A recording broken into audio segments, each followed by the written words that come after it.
हुजूर नबी रहमत सल्लल्लाहु अलैहि वसल्लम घर में तशरीफ लाए तो उम्मुल मोमिनीन हजरत आयशा सिद्दीक़ा रज़ियल्लाहु ताला अन्हा ने अर्ज की, हुजूर आज हमारे घर में एक खातून आई और उसके दोनों पहलुओं में उसकी दो बेटियां थीं।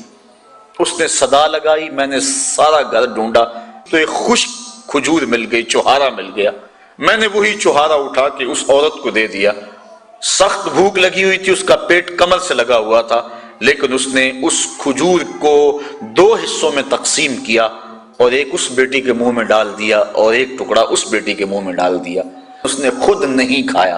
तो आका करीम ने फरमाया, आयशा कल क़यामत के दिन गुनाहों के सबब से ये खातून अगर जहन्नम का ईंधन बनने लगी तो ये बेटियां दरमियान में आड़ बन के खड़ी हो जाएंगी।